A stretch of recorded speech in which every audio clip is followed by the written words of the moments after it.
Saludos muy queridos hermanos en Cristo Jesús y amigos que me están viendo.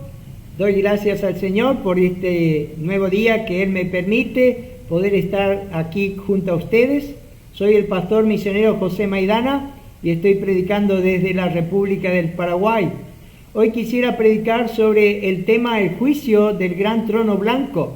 Y este tema lo encontramos allá en la palabra del Señor, en el libro de Apocalipsis, en el capítulo 20, versículo 11 al 15.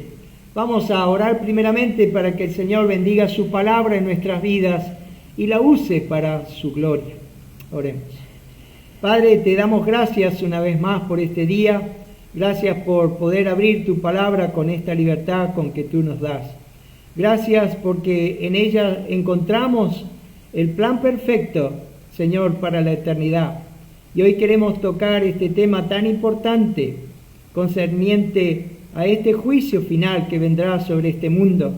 Padre, cuánto rogamos que tu palabra haya cabida en muchos corazones que están viendo en este día, Señor, este mensaje, y que tú lo uses para tu gloria, salvando almas, convenciéndoles de su pecado y trayéndoles al único Salvador de sus almas.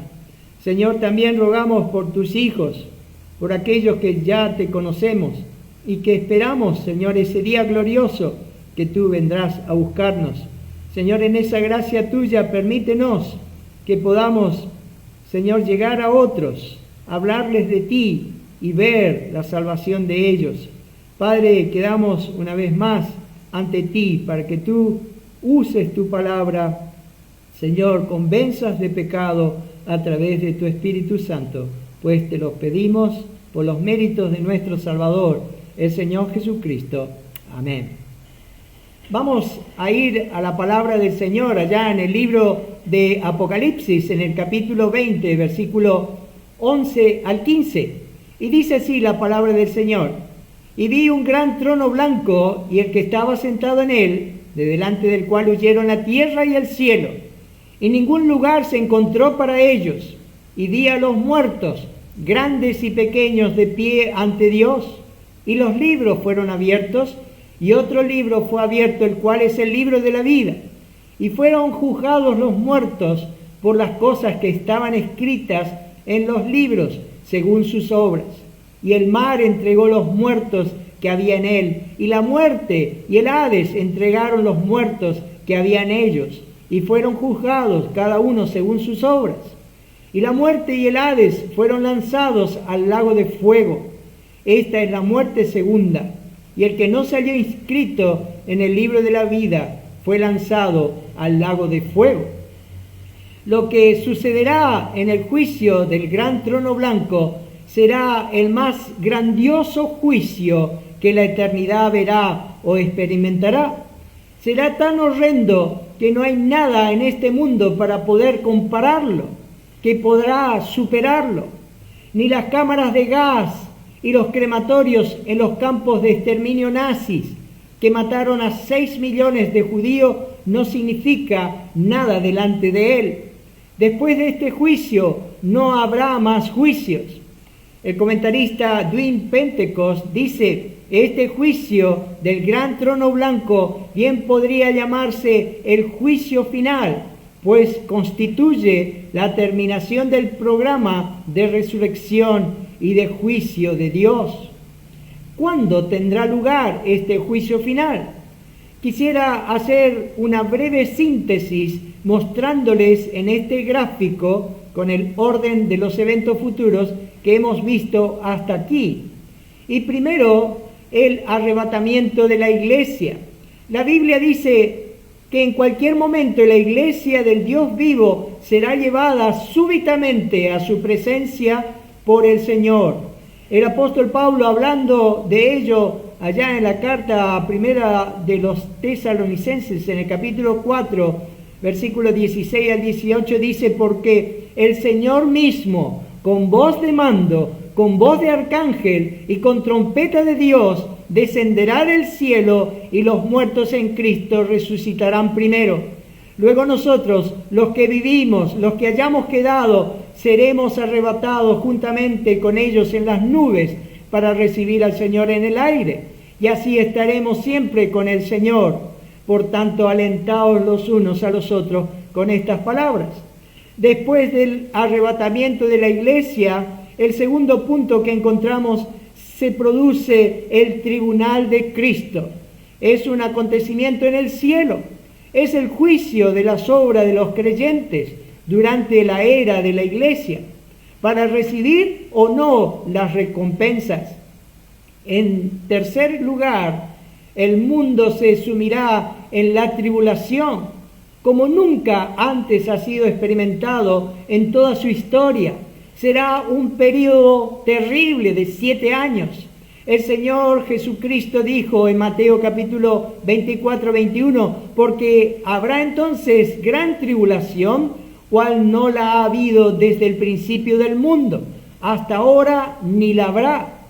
Será espantoso para todos los que vivan en ese tiempo, pero será aún peor para el pueblo judío, y en la palabra del Señor lo llama tiempo de angustia para Jacob.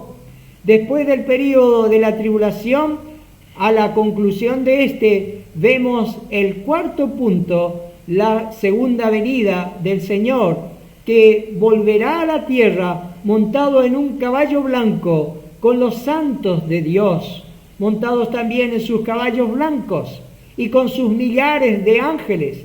Ya no habrá más burlas hacia el Señor, ni será jamás escupido, ni menospreciado, ni será golpeado, porque vendrá coronado como Rey de Reyes y Señor de Señores. Vendrá al monte de los olivos e irá al valle de Jezreel. El quinto punto, la batalla de Armagedón, batalla que será totalmente ganada por el Señor mismo. Esto será el cataclismo final de las edades, donde la sangre llegará hasta los frenos de los caballos y correrá por cientos de kilómetros de distancia, donde millones y millones de personas morirán. Cristo vendrá con poder y gloria para poner fin a todo poder gentil, después del juicio de las naciones que encontramos en Mateo capítulo 25. Vemos el sexto punto, el milenio, o la edad del reino. Allí habrá empezado. Los que creyeron entran en el milenio. En esa edad, la justicia, la paz, la prosperidad, la santidad y el gozo serán supremos, con Jesús reinando desde Jerusalén, donde no habrá más guerra. Las armas quedarán en el olvido, porque el príncipe de paz reinará. Y al finalizar esos 1000 años, Satanás será desatado del abismo donde estaba encarcelado por esos 1000 años. Será libre por un breve tiempo y reunirá a todos los de corazón rebelde que no han creído en el Señor Jesucristo. La última rebeldía contra Cristo será esta. La Biblia dice que serán como la arena en el mar, y ellos rodearán la ciudad de Jerusalén, y el fuego de Dios los consumirá. Serán derrotados. Cristo mismo allí les matará. El séptimo punto, llegamos a lo que se llama el juicio del gran trono blanco. Este acontecimiento que vamos a estudiar cierra el milenio y marca el comienzo de la eternidad.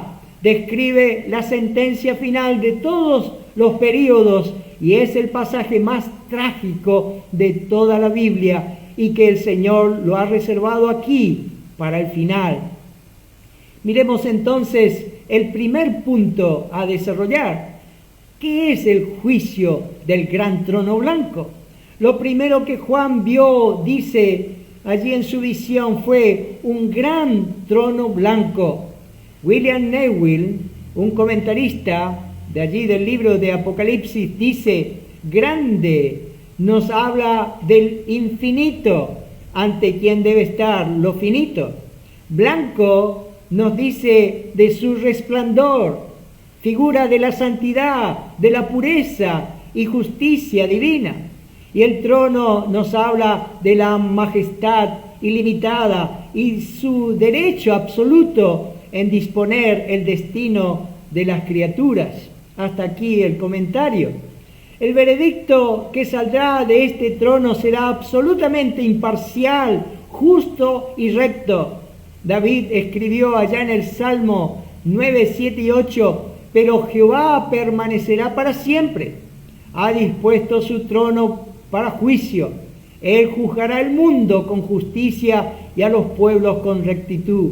Cada persona que se presente ante el juicio del gran trono blanco no se presenta para ver si va a ir al cielo o no, pues cada participante en este juicio será uno condenado por toda la eternidad. Entonces, el pensamiento que presenta este juicio es realmente espantoso. La simplicidad de la descripción hace la escena indescriptiblemente tan horrible. Enfrentar la inaccesible luz de la presencia de Dios será realmente increíble. El segundo punto, ¿quién será el juez? El juez de toda la tierra será el Señor Jesucristo mismo. Hoy es el Salvador del mundo. En aquel día será el juez justo. Jesucristo estará sentado en su trono. Jesucristo, el Rey de Reyes y Señor de Señores. En Juan capítulo 5, versículo 22, dice, porque el Padre a nadie juzga, sino que todo el juicio dio al Hijo.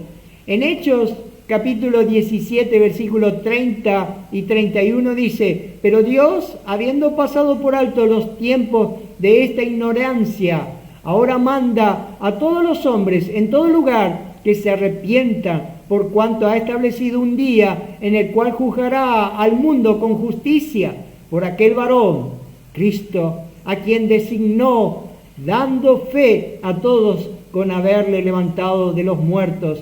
Jesucristo será el juez. El tercer punto, ¿quiénes comparecerán ante este juicio? Leemos allá en Apocalipsis capítulo 20, versículo 12, y dice, y di a los muertos, grandes y pequeños, de pie ante Dios. Durante ese juicio se va a presentar ante el Señor Jesucristo todo hombre, toda mujer, todo joven, toda persona que no ha creído en Él. Todo pecador que no se asegure a tiempo que le verá como Salvador y Señor, no podrá evitar esa cita con Él en este lugar horrible. Aquí las súplicas no servirán de nada. El Señor ya no estará allí para perdonar pecados. No estará allí para recibir las oraciones y confesiones de pecados allí arrepentidos sinceros, sino para condenar a los pecadores no regenerados.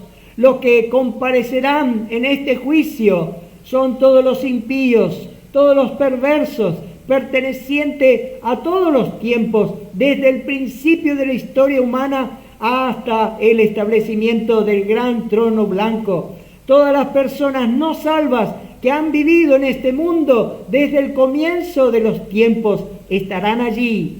Su posición, dice, de pie ante Dios. Esto implica que están a punto de recibir su sentencia.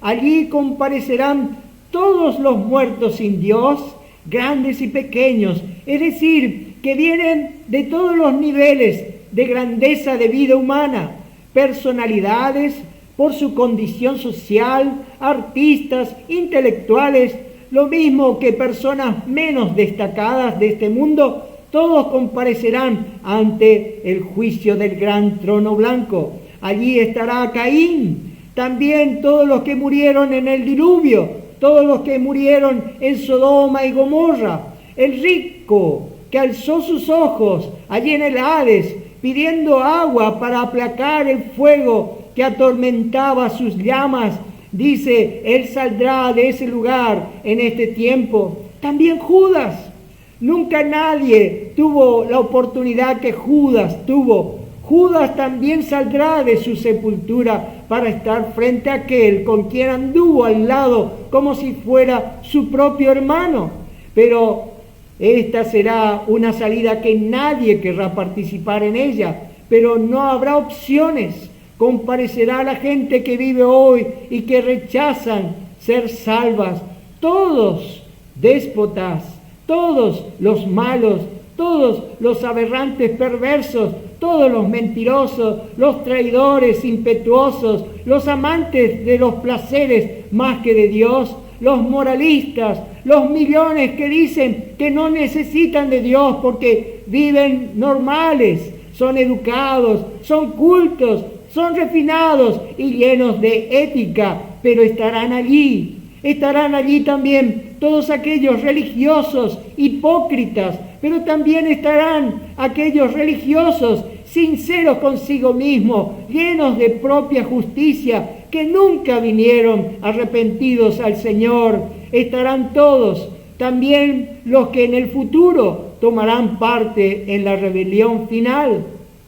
Todos estarán allí por su propia elección personal. No habrá un solo creyente en Cristo que se presentará ante el juicio del gran trono blanco. Solo los que no son salvos estarán allí, apareciendo en un cuerpo físico para ser condenados en el lago de fuego y azufre.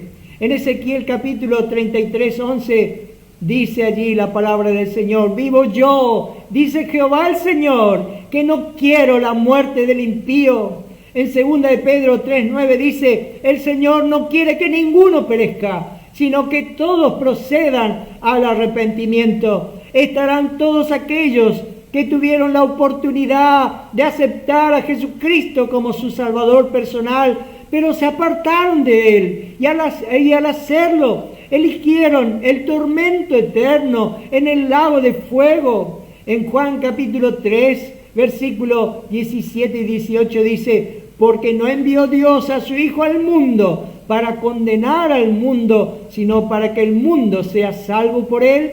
El que en Él cree no es condenado, pero el que no cree ya ha sido condenado, porque no ha creído en el nombre del unigénito Hijo de Dios.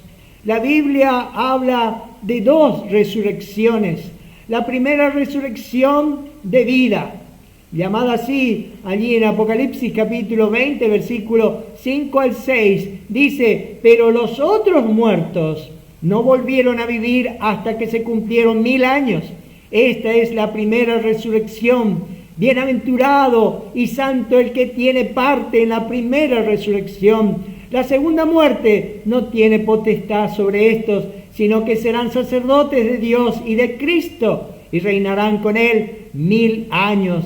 Cada persona que participa en la primera resurrección será una persona salva.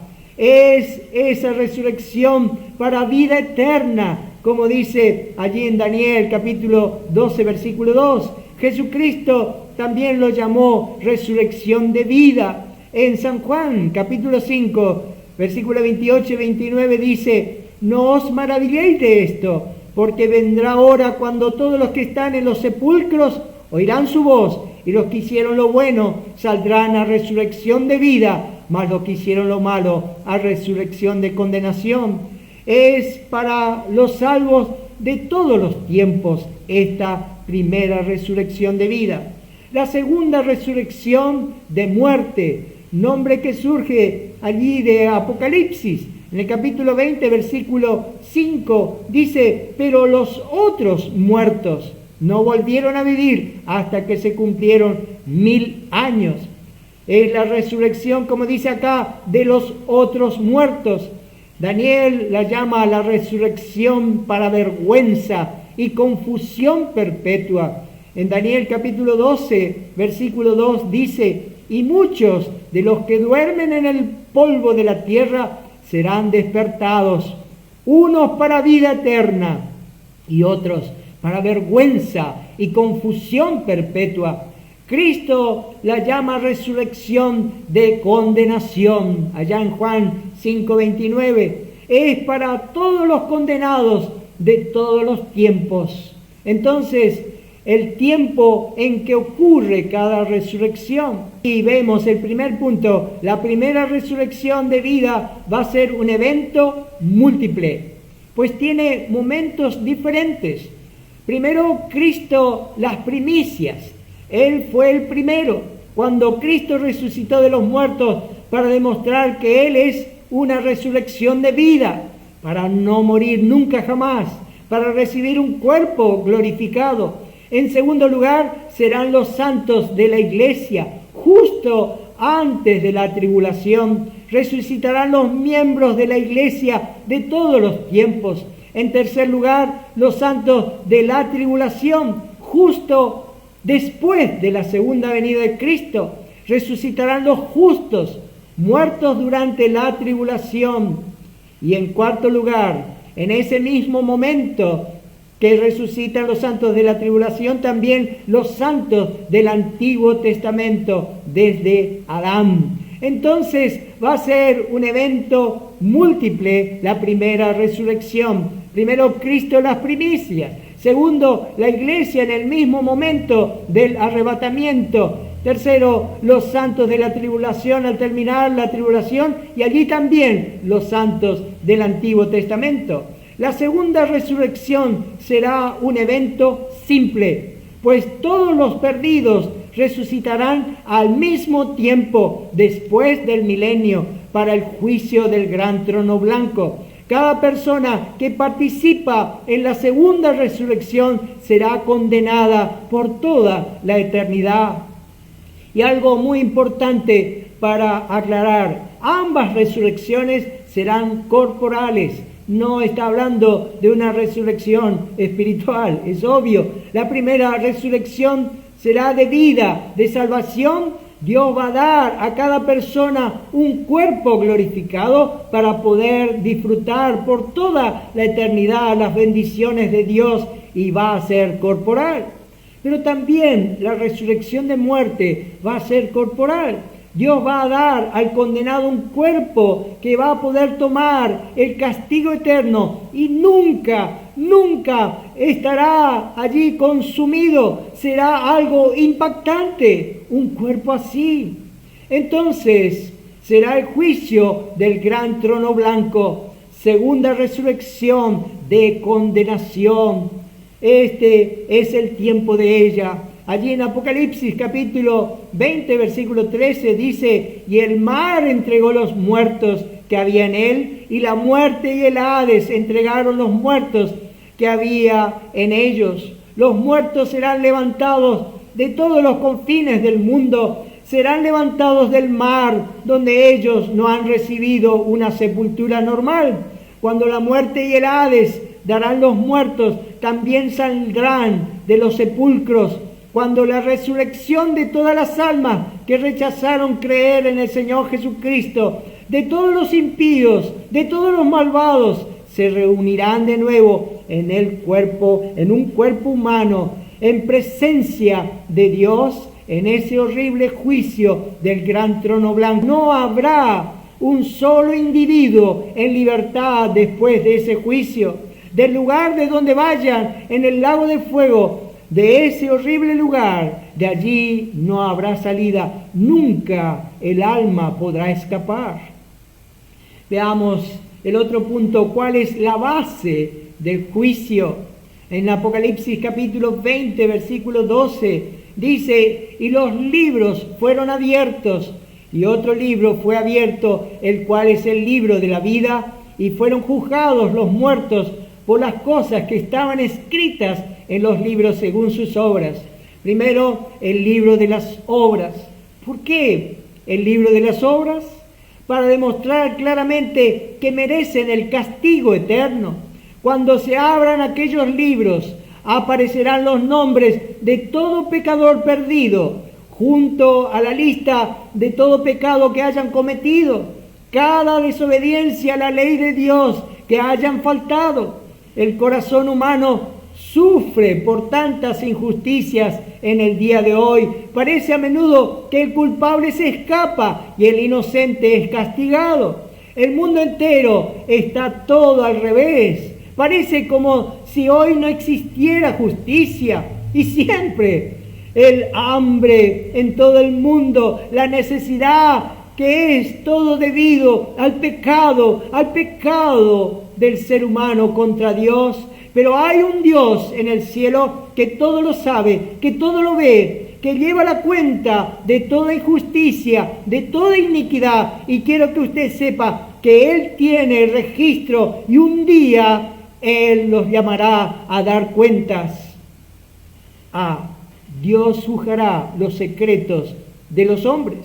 Todo pecador perdido será confrontado con los pecados de su vida en este juicio final. Todos los engaños, toda aquella animosidad, antipatía, ese desafío, odio y rencor contra Dios, todo lo que usted haya hecho y el Dios de las edades lo sabe, y eso está escrito aquí en los libros. ¿Me escuchó? ¿Me escuchó bien? Dios lo sabe. Entienda lo que estoy diciendo. No hay secretos para Dios.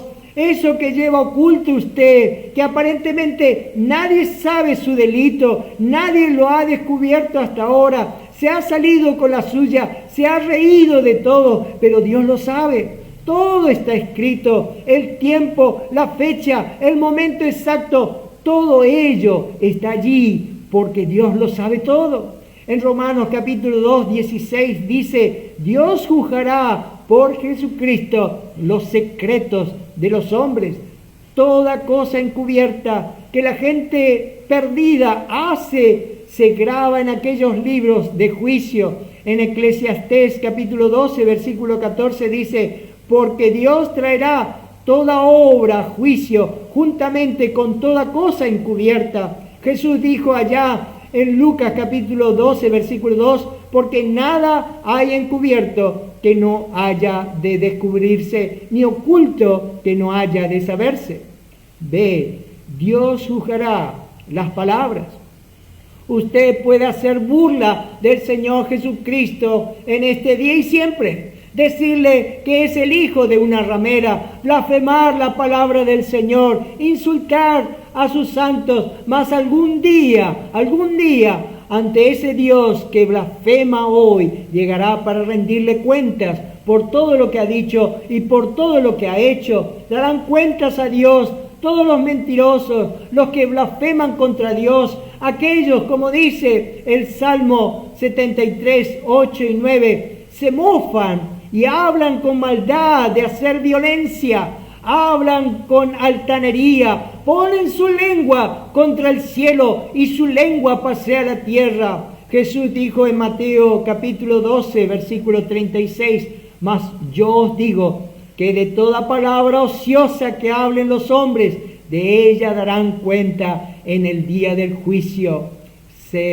Dios juzgará según las obras de cada uno. Usted puede matar a los santos, usted puede pisotear a los justos, menospreciar a Dios, insultar la palabra del Señor. Usted puede vender droga o consumirlas y destruir el cuerpo que Dios le dio. Usted puede ser un ladrón, puede ser un borracho, puede ser un asesino, pero algún día sepa que usted responderá ante Dios en ese juicio final. Ninguno podrá comprar con dinero su libertad. Nadie podrá hacer gala de su poder y levantar su puño delante de ese trono, porque no va a poder escapar. Será allí destino del castigo eterno. No habrá momento para defenderse y presentar sus obras injustas, que no tendrá ningún mérito. En Mateo capítulo 7, versículo 23 y 24 dice, muchos me dirán en aquel día, Señor, Señor, ¿no profetizamos en tu nombre? Y en tu nombre echamos fuera demonios, y en tu nombre hicimos muchos milagros. Y entonces les declararé, nunca os conocí, apartaos de mí, hacedores de maldad. Señor, dirán algunos, yo siempre fui al templo, yo oré, Señor, yo fui canonizado, y yo era un gran líder espiritual, era el Papa de muchas naciones. Señor, yo di millones de dólares para el bien, yo socorrí a muchos enfermos, huérfanos, alimenté a los hambrientos. Señor, yo cumplí con todos los requisitos de mi iglesia, pero el Señor les dirá, nunca, nunca os conocí, apartaos de mí, hacedores de maldad. Aquí las obras evidentemente son tales que la salvación no es el objeto del juicio, sino más bien el grado de castigo. O sea, que el juicio será más severo para algunos que para otros. Todos los que rechazan a Cristo van al infierno, pero el infierno no será lo mismo para todos.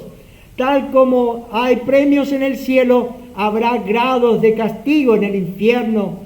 Todos los que comparezcan aquí recibirán condenación eterna, pero no todos recibirán el mismo castigo. Cada uno recibirá el castigo en conformidad con su conducta. El Señor Jesucristo dijo en Mateo capítulo 11, versículo 21 a 24, dice: ay de ti, Corazín, ay de ti, Betsaida, porque si en Tiro y en Sidón se hubieran hecho los milagros que han sido hechos en vosotras, tiempo ha que se hubieran arrepentido en cilicio y en ceniza. Por tanto os digo que en el día del juicio será más tolerable el castigo para Tiro y para Sidón que para vosotras. Y tú, Capernaum, que eres levantada hasta el cielo, hasta el Hades serás abatida, porque si en Sodoma se hubieran hecho los milagros que han sido hechos en ti, habría permanecido hasta el día de hoy. Por tanto os digo que en el día del juicio será más tolerable el castigo para la tierra de Sodoma que para ti. Dios es justo, y algunos que han escuchado vez tras vez allí el mensaje de Dios, pero nunca vienen al Señor Jesucristo, sino que lo han rechazado y han pisado la sangre de Cristo, su castigo eterno será aún más severo. Miremos después el libro de la vida. Ese libro de la vida se abre y si su nombre no se encuentra y no está, serán lanzados al lago de fuego. Jesús le dijo a un puñado de sus discípulos, allá en Lucas capítulo 10, versículo 20, no os regocijéis de que los espíritus se os sujetan, sino regocijaos de que vuestros nombres están escritos en los cielos, porque Dios precisa estas dos clases de libros para demostrar su justicia perfecta. Recuerde allá en Apocalipsis capítulo 20, versículo 15, que decía: y el que no se halló inscrito en el libro de la vida fue lanzado al lago de fuego. Jesús murió en la cruz para pagar la pena del pecado del hombre. Jesús derramó su sangre para que el hombre pecador pudiera ser salvado, ser limpiado de toda iniquidad. ¿Está tu nombre en el libro de la vida? Estará si realmente crees de todo corazón en el Señor Jesucristo como tu Salvador personal. El Señor Jesucristo dijo: el que a mí viene, no le echo fuera. Algún día eso será lo único que te importará. ¿Está tu nombre escrito en el libro de la vida? Ven a Él por fe en este día y serás salvo de tus pecados por todo el tiempo y para toda la eternidad. Amén. Así terminan los juicios de Dios. Todos los acusados serán condenados. A partir de aquí ya no se predicará más el Santo Evangelio. Dios no tiene más un plan para los que están en el lago de fuego, y los que estemos en su presencia no necesitaremos más de arrepentimiento, ni de fe, ni de esperanza, ni de oraciones, porque entonces tendremos todo cuanto está garantizado en su palabra.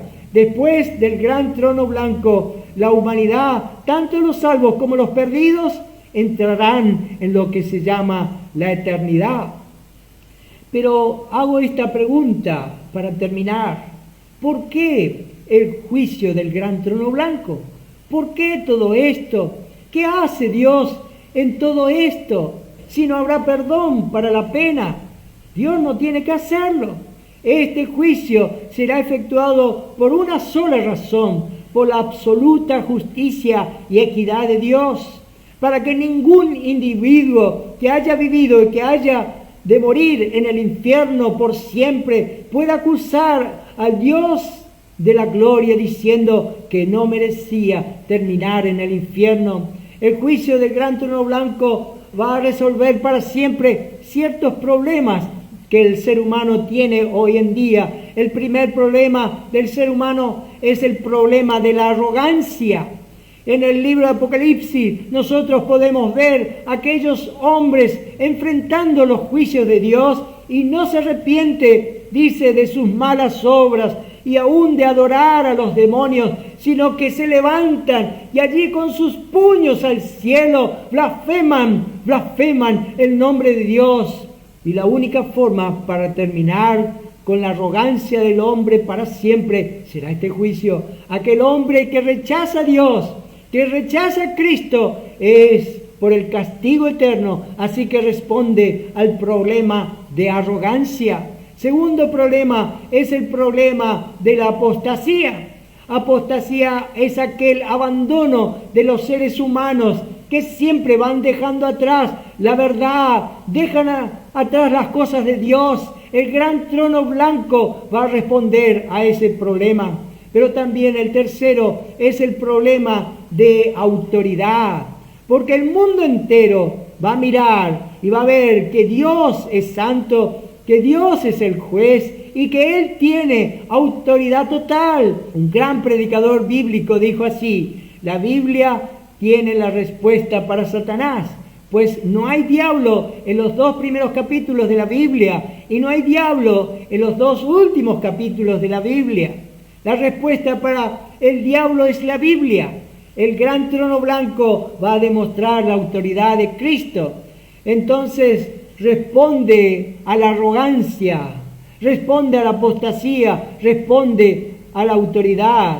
Y el cuarto responde también el problema de la apatía, de esa frialdad, indiferencia y menosprecio que el ser humano tiene hacia Dios. Voltaire, el célebre libre pensador francés, fue uno de los más fructíferos y talentosos escritores del mundo, pero lamentablemente hizo lo posible por denostar, por insultar y eliminar el cristianismo mientras tuvo salud.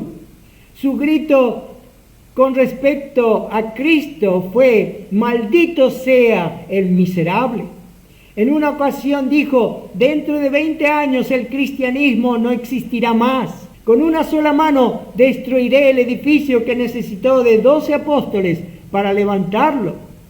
El relator de su vida cuenta con detalle los últimos días del filósofo, insistiendo al empezar que conservó sus sentidos hasta el final, de tal modo que su falta de arrepentimiento debía verse como algo consciente y voluntario, y no fruto del delirio o la inconsciencia. Antes de la muerte, muy a menudo se enfurecía, dice, y desesperaba, de modo que es imposible explicarlo. Dice que gritaba a cada instante exclamando: ¡ay de mí, que me quemo! ¡Echadme en un baño helado! Blasfemaba, amenazaba, vomitaba las mayores injurias, particularmente contra los que los asistían, y los castigaba cuando se acercaban. Poco antes de expirar, tuvo grandes convulsiones, haciendo tales gestos que atemorizaba a los espectadores. La enfermera Roger, a pesar de estar acostumbrada a ver y asistir moribundos, poco le faltó para morir de espanto, y confiesa que estuvo muchísimo tiempo después sin poder borrar de su mente la horrible imagen de Voltaire moribundo. Una mujer que se llamó Madame Bardi, mujer del cocinero de Voltaire, quien la asistió en los últimos 4 días de su enfermedad, fue tan afectada del temor viendo los ademanes y la desesperación de su amo en aquellos extremos que cayó gravemente enferma. Algunos años después de la muerte de Voltaire, en 1778, a los 83 años, su propia máquina impresora fue utilizada para imprimir Nuevos Testamentos. Antes la burla, la apatía, la frialdad, la indiferencia, el desinterés, pero ahora no más. Uno puede mirar el juicio del gran trono blanco y verlo tal como será y salir con apatía. Dios tiene que quebrar su corazón.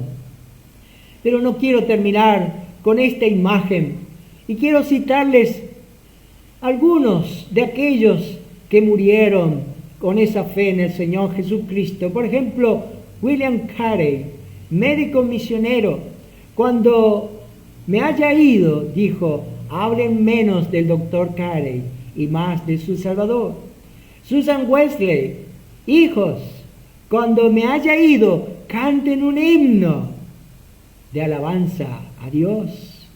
Adoniram Jackson, misionero, decía, no estoy cansado de mi trabajo, tampoco estoy cansado del mundo. Sin embargo, cuando Cristo me llame a su casa, iré con el gozo de un niño que sale de la escuela.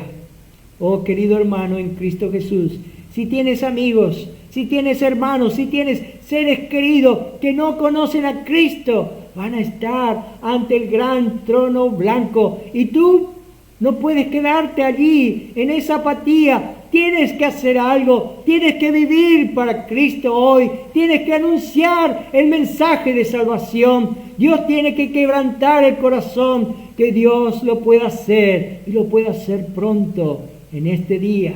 La profecía que hemos escuchado no es para llenar nuestra cabeza de conocimiento, sino que es para cambiar nuestra actitud, nuestro corazón, cambiar nuestra vida para predicar la palabra del Señor, sentir ese vivo celo por el Señor.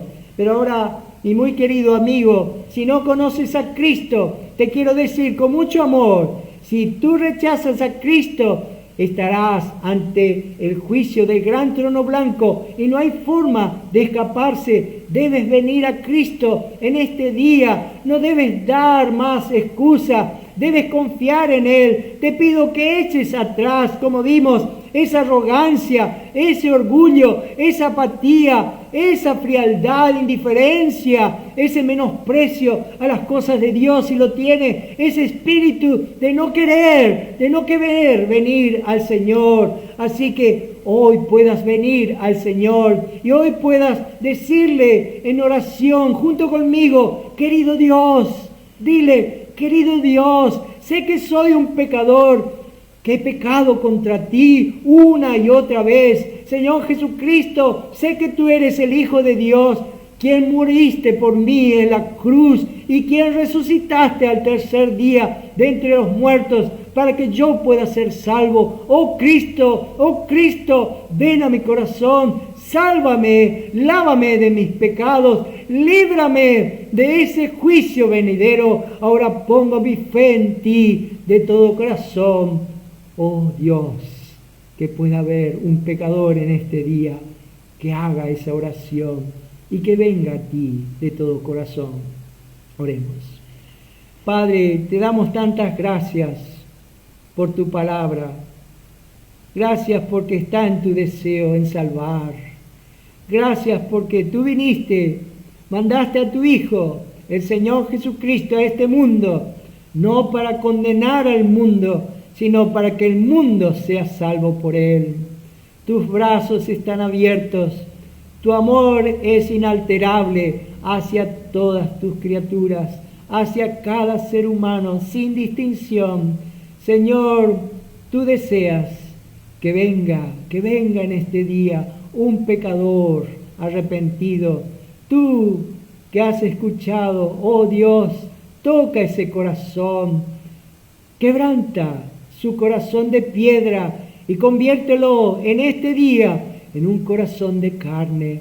Padre, que muchos puedan conocerte y escapar de este juicio venidero, escapar del lazo de la muerte, escapar de los brazos de aquel que tiene cautivo a tantos bajo el temor de la muerte, que es el diablo. Padre, te pido por mis hermanos que tú nos edifiques a cada uno de nosotros. Gracias por todo lo que encontramos en tu palabra, pues te lo pedimos por los méritos de nuestro Salvador, el Señor Jesucristo.